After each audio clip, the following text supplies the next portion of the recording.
بسم الله الرحمن الرحيم. محمد يا حبيب الله، محمد يا رسول الله، يا حبيب الله، يا نبي الله. ہم تو یہ بات تھا لیکن عرب اسے یسرب کہتے تھے۔ عرب میں یسرب تکلیف اور بیماری کے مقام کو کہا جاتا ہے۔ یہ بات تھی بھی درست۔ پورے عرب میں سب سے زیادہ بارشیں اسی علاقے میں ہوتی تھیں، لہٰذا وادی میں زہریلے مادے پیدا ہو گئے تھے۔ جو بھی طیبہ میں قدم رکھتا بیمار ہو جاتا، لیکن پھر وہاں میرے پیارے حضور صلی اللہ علیہ وآلہ وسلم تشریف لائے۔ محققین کہتے ہیں یہ اگست 622 کا پہلا ہفتہ تھا، لیکن کچھ کا خیال ہے یہ اکتوبر کا مہینہ تھا۔ آپ صلی اللہ علیہ وآلہ وسلم قوہ میں 14 دن قیام کے بعد یثرب میں داخل ہوئے تو بنو نجار کی بچیوں نے دف بجا کر استقبال کیا۔ حضور علیہ الصلاۃ والسلام یہاں سے آگے بڑھے تو یثرب مدینہ بن گیا اور طیبہ منورہ اور پھر یہ شہر دنیا میں سکون، ایمان، شفا اور قبولیت کا مرکز ہو گیا۔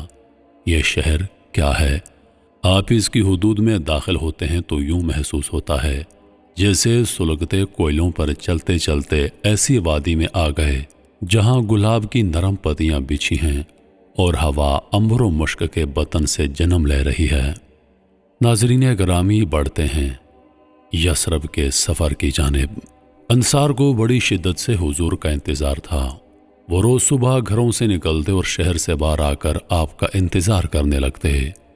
سورج ڈوبتا تو ساتھ ہی آس بھی ڈوب جاتی، لیکن صبح سورج کے ساتھ شوق کی دید پھر آنکھ کھول لیتا۔ اس دن بے انتہا گرمی تھی۔ لوگ شام سے پہلے ہی مایوس ہو گئے، لیکن جو ہی حضور کی اونٹنی نے قباء میں قدم رکھا، ایک یہودی نے آپ کو دیکھا اور کہا، اے لوگو، تمہارا نجات دہندہ آ گیا۔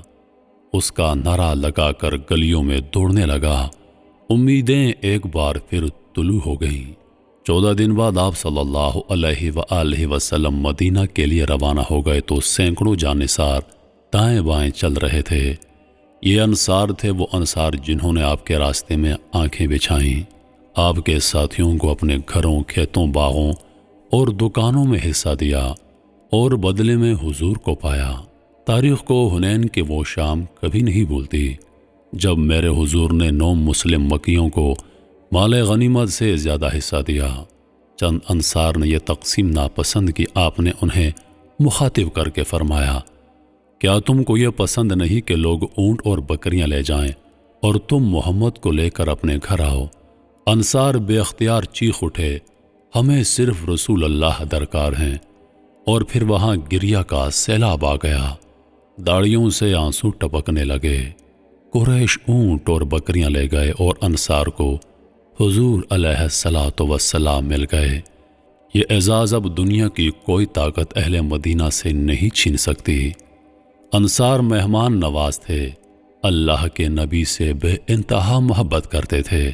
آج بھی مدینہ کے شہری کسی اجنبی کو دیکھتے ہیں تو اسے محمد کہہ کر پکارتے ہیں، اور ساتھی کو یا صدیق۔ لہٰذا یہ دنیا کا واحد شہر ہے جس میں ہر مہمان، ہر اجنبی کا نام محمد اور ہر ساتھی کا نام صدیق ہے۔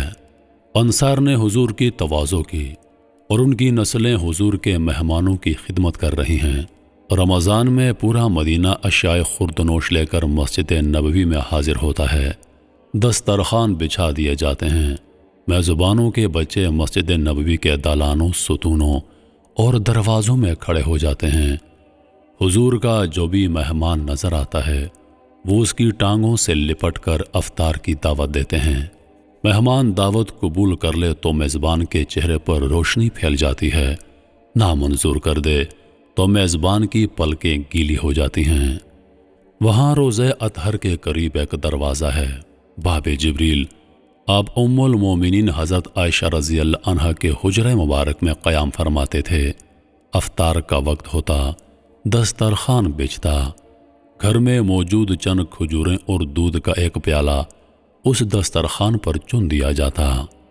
حضرت بلال اذان کے لیے کھڑے ہوتے تو آپ فرماتے عائشہ باہر دیکھو، باب جبریل کے پاس کوئی مسافر تو نہیں؟ آپ اٹھ کر دیکھتی، واپس آ کر عرض کرتی یا رسول اللہ وہاں ایک مسافر بیٹھا ہے۔ آپ کھجوریں اور دودھ کا وہ پیالہ باہر بھجوا دیتے۔ کیا تمہیں واقعی ڈر نہیں لگتا اس وقت جب تمہاری آنکھیں ہمیشہ کے لیے بند کر دی جائیں گی؟ لمحہ بھر سوچ کے دیکھو کہ تم قبر میں تنہا ہوگے۔ کیا کوئی عمل ہے ساتھ لے جانے کو، اندھیری کوٹڑی کو روشن کرنے کو؟ گر نہیں تو بھی فکر مت کرو، ابھی موقع ہے، پلٹ آؤ اللہ تعالیٰ کی جانب۔ خوشخبری ہے اس شخص کے لیے جس نے اپنی قبر میں داخل ہونے سے پہلے اس کی روشنی کا اہتمام کر لیا، جس نے اپنے پروردگار سے ملاقات سے پہلے ہی اسے راضی کر لیا، اور جس نے نماز پڑھی اس سے پہلے کہ اس کی نماز پڑھی جائے۔ اللہ محبت ہے، رب سے جڑنے کا سفر بہت حسین ہے۔ اللہ کو معصومیت پسند ہے، ایسی معصومیت کہ کوئی نیکی کرے اور اسے اللہ کا احسان سمجھے، ایسی معصومیت کہ اگر وہ گناہ کر لے تو فوراً توبہ کی طرف متوجہ ہو جائے، اللہ سے معافی مانگے، ٹوٹی پھوٹی اچھی بری پکی سچی بس وہ مانگے۔ اللہ کو گناہوں کی نشاندہی پسند ہے کہ وہ اپنے گناہوں پر نظر رکھے۔ اللہ کو وہ دل پسند ہے جو اس کی محبت سے لبریز رہتا ہے۔ اللہ کو بندگی پسند ہے، اس کی محبت سے بندھی ہوئی بندگی اس کے خوف سے سہمی ہوئی نہیں۔ اللہ محبت ہے اور وہ محبت کو یوں ہی محبوب رکھتا ہے